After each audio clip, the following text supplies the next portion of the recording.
नमस्कार, वंदे मातरम, जय हिंद साथियों। हम अध्ययन कर रहे थे राजस्थान की प्राचीन सभ्यताओं का। दोस्तों, इसी श्रृंखला में राजस्थान की अगली जो सभ्यता है, सभ्यता का नाम है दोस्तों आहड़ सभ्यता। प्यारे साथियों, ये जो आहड़ सभ्यता है, देखिए राजस्थान की जो आकृति है विषम कोणीय चतुर्भुज के समान है। अर्थात राजस्थान की जो आकृति है वो पतंगाकार है। कैसी है साथियों? पतंगाकार। देखिए राजस्थान के बीचों बीच में से दोस्तों एक पर्वतमाला जाती है और पर्वतमाला का नाम है दोस्तों, पर्वतमाला का नाम है अरावली पर्वतमाला। अरावली पर्वतमाला जो है ये अरावली पर्वतमाला का सबसे कम विस्तार, अरावली पर्वतमाला का सबसे कम विस्तार अजमेर जिले में है और अरावली पर्वतमाला का सबसे अधिक विस्तार उदयपुर जिले में है। अरावली पर्वतमाला का सबसे अधिक विस्तार उदयपुर जिले में है। दोस्तों, ये उदयपुर से हमको उदय सिंह की याद आती है। ये जो उदयपुर है ना, उदयपुर को 1559 में उदय सिंह ने बसाया। किसने बसाया दोस्तों? उदय सिंह ने बसाया। प्यारे साथियों, क्या हुआ, एक बार उदयपुर में अकाल पड़ा। जब उदयपुर में अकाल पड़ा तो महाराज उदय सिंह ने उदयपुर में क्या है, एक अकाल राहत कार्य करवाया और अकाल राहत कार्य के तहत एक गड्ढा खुदवाया और इधर ये है दोस्तों अरावली पर्वतमाला। और अरावली पर्वतमाला में यहाँ एक जिला पड़ता है जिसका नाम है उदयपुर। उदयपुर में यहाँ एक पहाड़ी है दोस्तों और पहाड़ी का नाम है गोगुंदा की पहाड़ी। यहाँ पहाड़ी है और पहाड़ी का नाम है गोगुंदा की पहाड़ी। ये गोगुंदा की पहाड़ी पर दोस्तों वर्षा के दिनों में वर्षा होती है तो यहाँ से एक नदी का उद्गम होता है। यहाँ से एक नदी का उद्गम होता है और दोस्तों नदी का नाम है दोस्तों आयड़ नदी। नदी का क्या नाम है? आयड़ नदी।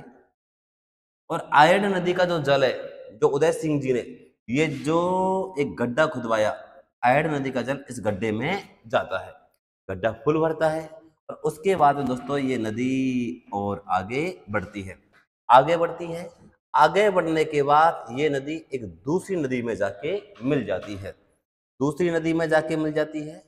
उसका नाम है साथियों बनास नदी। कौन सी नदी? बनास नदी। ये जो आयड़ नदी है, इस गड्ढे में गिरने के बाद ये जो गड्ढा है ना, जब इसमें पानी भर जाता है तो एक झील नुमा संरचना बन जाती है और जिसका नाम है उदय सागर झील। क्या नाम है साथियों? उदय सागर झील। और ये आयड़ नदी उदय सागर झील में जाती है और उदय सागर झील में गिरने के बाद इसका नाम चेंज होता है और यह बेडज कहलाती है और ये बेडज आगे जाके एक नदी में मिल जाती है और नदी का नाम है बनास नदी।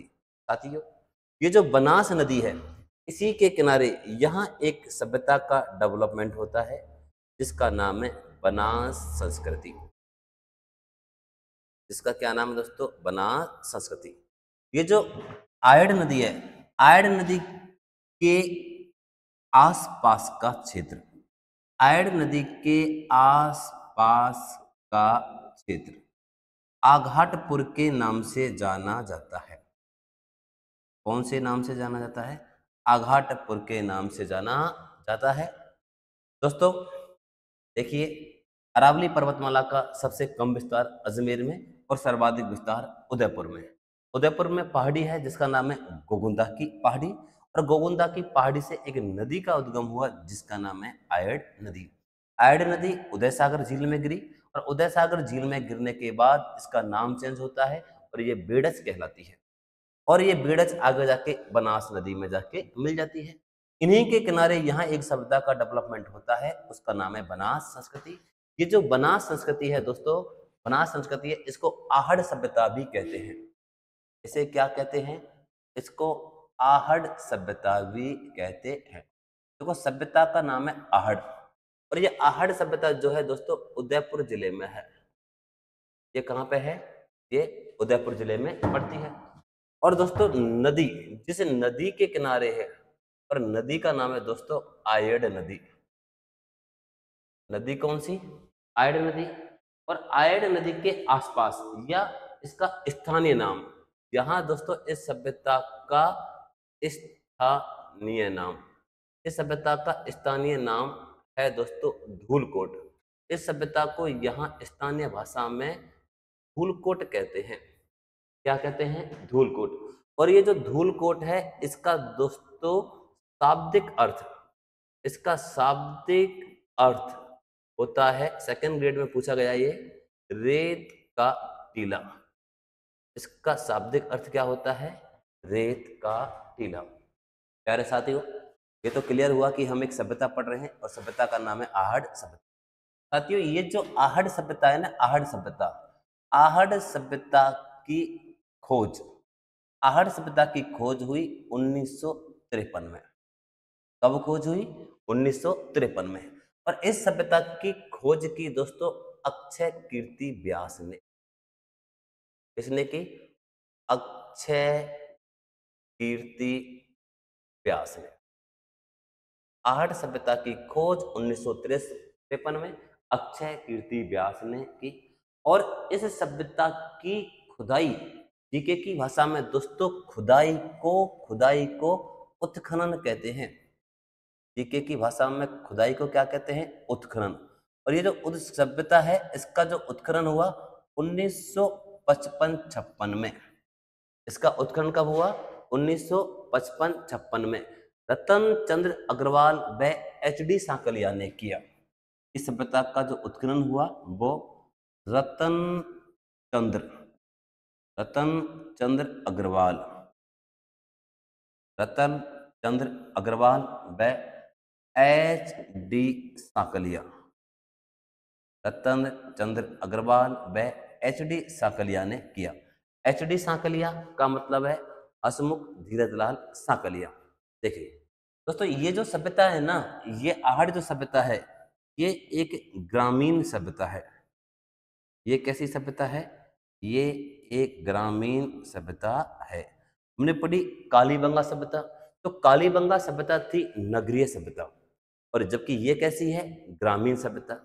कालीबंगा में क्या पढ़ा कि कालीबंगा सभ्यता जो है नगरीय है, और नगरों में जो चलती है वो महिला की चलती है। क्यों? हमने कालीबंगा में पढ़ा कि कालीबंगा सभ्यता से एक महिला की मुद्रा मिली है।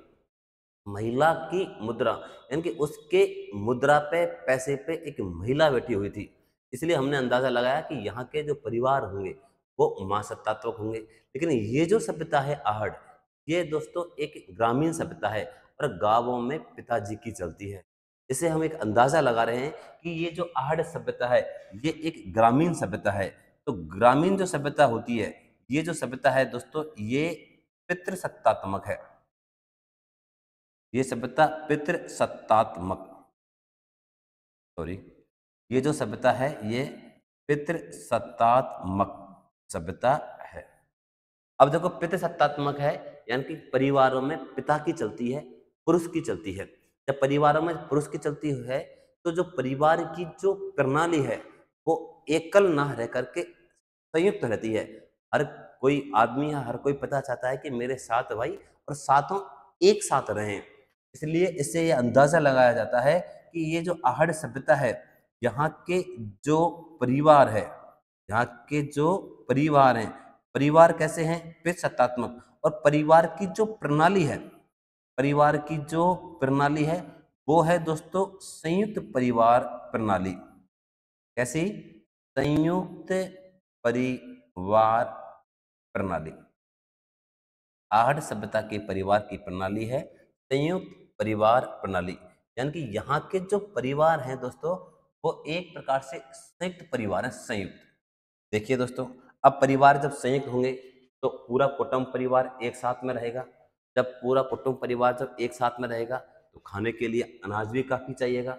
दोस्तों, इससे पता चलता है कि ये जो आहड़ सभ्यता है ना, यहाँ से अन्न के भंडार मिले हैं।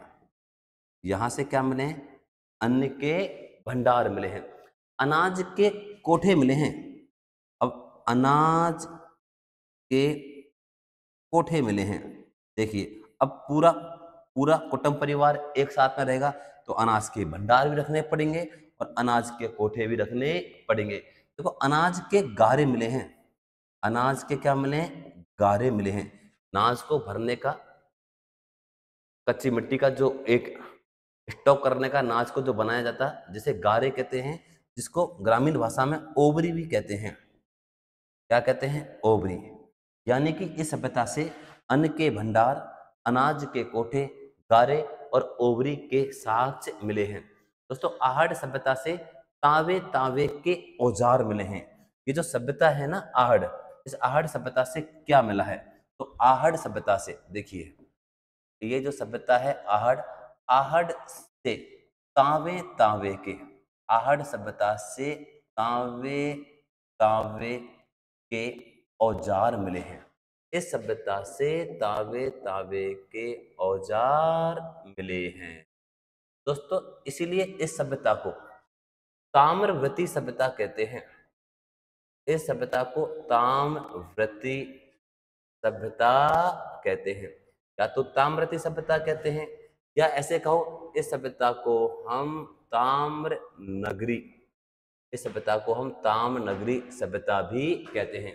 देखिए, हमने पढ़ा एक सभ्यता, और उस सभ्यता का नाम, हमने एक सभ्यता पढ़ी और सभ्यता का नाम था दोस्तों गणेश्वर सभ्यता। गणेश्वर सभ्यता को तो हम ताम्रजन्य सभ्यता कह रहे थे। क्यों कह रहे थे ताम्रजन्य? क्योंकि गणेश्वर सभ्यता से तावे तावे का निकाला जा रहा है, तावे तावे को तावा उत्पन्न हो रहा है, इसलिए गणेश्वर सभ्यता को तो हमने ताम्रजन्य सभ्यता कहा। यहाँ तो इस सभ्यता से तावे तावे के औजार मिले हैं, इसलिए इस सभ्यता को ताम्रवती या ताम्रनगरी कहते हैं। देखिए, दो फैक्ट है हमारे पास। ताम्रनगरी किसे कहते हैं? तो ताम्रनगरी आहड़ सभ्यता को कहते हैं। क्यों? कैसे अंदाजा लगाया? यहाँ से तावे तावे के औजार मिले हैं। ताम्रजन्य किसे कहते हैं? ताम्रजन्य गणेश्वर सभ्यता को कहते हैं। क्यों? वहां से प्राचीन काल से कोलन की पाड़ी से तावा निकाला जा रहा था, तावे का जन्म हो रहा था, इसलिए उस सभ्यता को, गणेश्वर सभ्यता को ताम्रजन्य सभ्यता कहते हैं। देखिए दोस्तों, अच्छा, तावे तावे के औजार मिले, आप ये भी जानते हो, औजारों की नगरी नागौर को कहते हैं साथियों। देखिए, ये जो सभ्यता है आहड़ सभ्यता, आहड़ वासी जो थे वो ईरान से व्यापार करते थे। एग्जाम में आया ये रीट में कि आहड़ वासी, आहड़ वासी कहाँ से व्यापार करते थे? तो आहड़ वासी दोस्तों याद रखना है, ईरान से, ईरान से व्यापार करते थे। आहड़ वासी ईरान से व्यापार करते थे। आहड़ वासी ईरान से व्यापार करते थे। और दोस्तों ये भी याद रखना है, ये भी याद रखना है कि ये जो सभ्यता है ना आहड़, आहड़ का सबसे प्राचीन स्थल, आहड़ का सबसे प्राचीन स्थल, दोस्तों आहड़ का सबसे प्राचीन स्थल है गिलुंड। कौन सा स्थल है? गिलुंड। आहड़ का सबसे प्राचीन स्थल है गिलुंड, और ये गिलुंड वर्तमान में राजसमंद में पड़ता है। वर्तमान में कहाँ पे पड़ता है? राजसमंद में पड़ता है। प्यारे साथियों, ये जो आहड़ सभ्यता है, यहाँ से उल्टी तपाई के चित्रित धूसर मृदभांड मिले हैं। देखिए, ये जो सभ्यता है ना, कौन सी? आहड़ सभ्यता। आहड़ सभ्यता से उल्टी तपाई के, उल्टी तपाई के, आहड़ सभ्यता से उल्टी तपाई के धूसर, उल्टी तपाई के धूसर या मृदभांड, मृदभांड, मृदभांड का मतलब मिट्टी के भांड, और भांड का मतलब बर्तन। यहाँ से उल्टी तपाई के बर्तन और उल्टी तपाई के मृदभांड, है ना, यानी कि मिट्टी के बर्तन, मिट्टी के धूसर मिले हैं। ये जो अपन मटकियां बनाते हैं, ये उल्टी तपाई, हवा के माध्यम से इनको कुम्हार उल्टी तपाई करके, उल्टा करके पकाता है ना। तो यहाँ से उल्टी तपाई के धूसर मृदभांड मिले हैं। और क्या मिला दोस्तों? यहाँ से एक अचार की बरनी भी मिली है। क्या मिला है? अचार की बरनी भी मिली है। देखो, आहड़ सभ्यता से सूती कपड़ों पर छपाई के साक्ष्य मिले हैं। ये जो सभ्यता है ना आहड़, ये आहड़ सभ्यता से, इस आहड़ सभ्यता से सूती कपड़ों पर, सूती कपड़ों पर, आहड़ सभ्यता से सूती कपड़ों पर छपाई की जानकारी मिली है। सूती कपड़ों पर छपाई की जानकारी मिली है। आहड़ सभ्यता से सूती कपड़ों पर छपाई की जानकारी मिली है। इसका मतलब ये हुआ कि ये जो आहड़ सभ्यता है इससे दाबू प्रिंट, कौन सी प्रिंट है, एक प्रिंट है दाबू प्रिंट और एक प्रिंट है ठप्पा प्रिंट। ठप्पा प्रिंट, दाबू प्रिंट और ठप्पा प्रिंट की जानकारी मिली है। क्या मिला है? दाबू प्रिंट व ठप्पा प्रिंट की जानकारी मिली है। देखिए यहां से पूजा की थाली मिली है। अब इतना सारा संयुक्त परिवार रहेगा तो एक थाली तो परमानेंटली पूजा करने के लिए रखनी पड़ेगी। तो यहां से पूजा की, यानी कि पूजा की थाली मिली है। यहां से पूजा की थाली मिली है। और दोस्तों एक क्या मिला है? यहां से एक त्रिशूल मिला है। क्या मिला है? त्रिशूल मिला है। पूजा की थाली और उसके साथ में क्या मिला है? त्रिशूल मिला है। देखिए ये जो आहड़ सभ्यता है ना, ये जो आहड़ सभ्यता है, देखिए आहड़ सभ्यता से आहड़ सभ्यता से यूनानी देवता, आहड़ सभ्यता से यूनानी देवता, आहड़ सभ्यता से यूनानी देवता अपोलो का चित्र मिला है। यूनानी देवता अपोलो का चित्र मिला है। आहड़ सभ्यता से यूनानी देवता अपोलो का चित्र मिला है। एग्जाम में आया दोस्तों रीट में कि आहड़ सभ्यता से यूनानी देवता का क्या मिला है, तो आहड़ सभ्यता से यूनानी देवता का चित्र मिला है। देखो यहां से वृषभ की मुद्रा मिली है, वृषभ बैल। देखिए यहां से दोस्तों वृषभ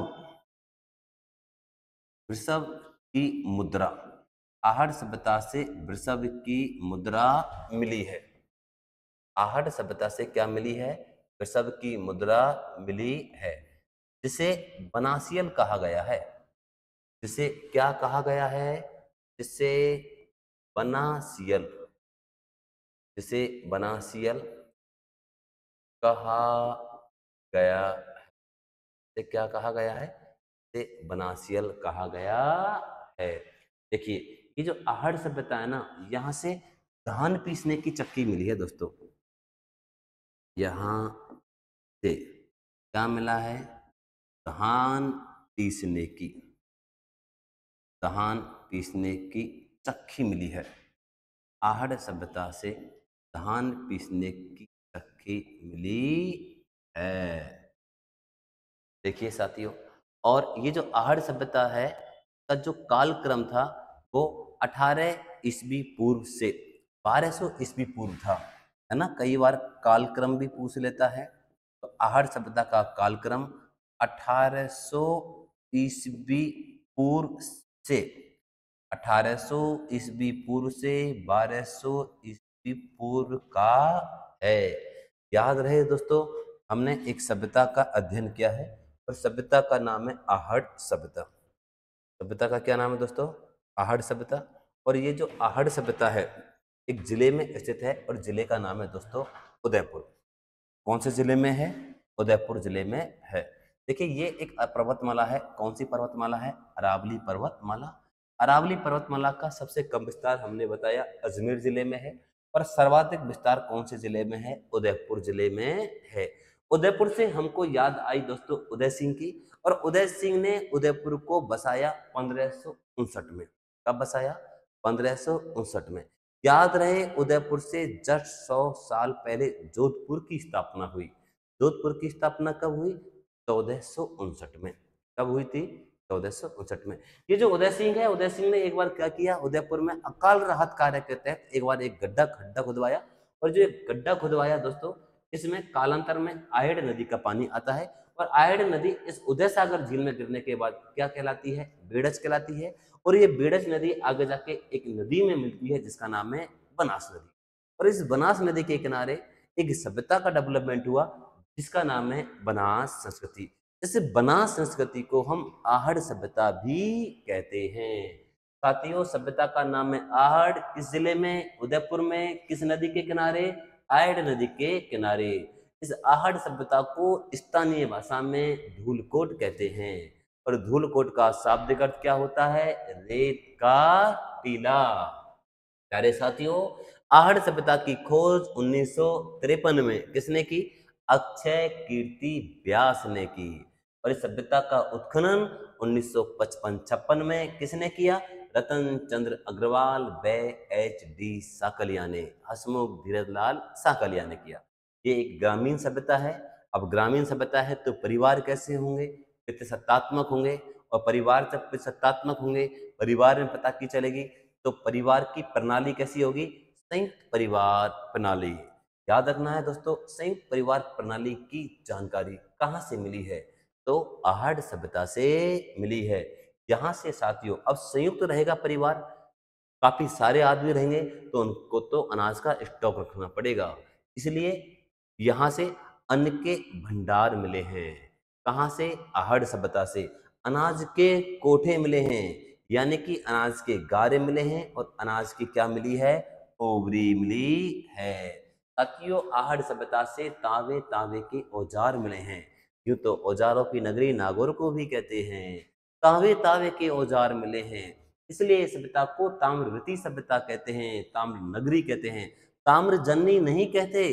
ताम्रजननी तो गणेश्वर को कहते हैं। गणेश्वर को क्यों कहते हैं, क्योंकि वहां से प्राचीन काल से तावा निकाला जा रहा है, इसलिए कहते हैं। यहाँ तो तावा निकाला नहीं जा रहा, तावे तावे की वस्तुएं मिली हैं, औजार मिले हैं, इसलिए ताम्रवती सभ्यता कहलाती है।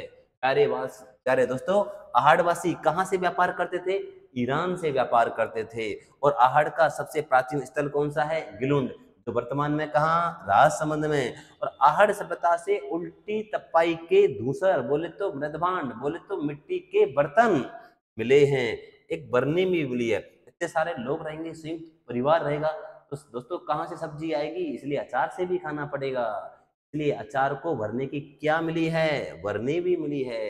दोस्तों आहड़ सभ्यता से सूती कपड़ों पर छपाई की जानकारी मिली है। सूती कपड़ों पर छपाई, दो प्रकार की छपाई की जानकारी मिली है, एक तो दाबू प्रिंट और एक ठप्पा प्रिंट। जिस हिस्से पर प्रिंट नहीं करना होता है उसे दबा दिया जाता है, जिस हिस्से पर प्रिंट करना होता है उस पर ठप्पा लगा दिया जाता है। प्यारे साथियों, यहाँ से क्या मिली, पूजा की थाली मिली है, और क्या मिला है, एक त्रिशूल मिला है। देखिए आहड़ सभ्यता से यूनानी देवता, ये पुलिस में पूछा गया है, आहड़ सभ्यता से यूनानी देवता अपोलो का चित्र मिला है। किसका चित्र मिला है, अपोलो का चित्र मिला है। यहाँ से दोस्तों वृषभ की मुद्रा, बैल की मुद्रा मिली है, जिसे क्या कहा गया है, बनासियल कहा गया है। यहाँ से धान पीसने की क्या मिली, चक्की। जब संयुक्त परिवार रहेगा दोस्तों, कहाँ से आटा पिसाएंगे, बाहर से तो बहुत महंगा पड़ेगा, इसलिए ऐसा याद रखो कि उन्होंने यहीं घर में ही चाकी लगा ली होगी। तो यहाँ से धान पीसने की क्या मिली है, चक्की। और ये भी याद रखना है कि इस सभ्यता का कालक्रम क्या है, 1800 ईस्वी पूर्व से 1200 ईस्वी पूर्व। प्यारे साथियों, हमने एक सभ्यता का अध्ययन किया है जिसका नाम है आहड़ सभ्यता। मिलते हैं आपसे नेक्स्ट सभ्यता को लेकर।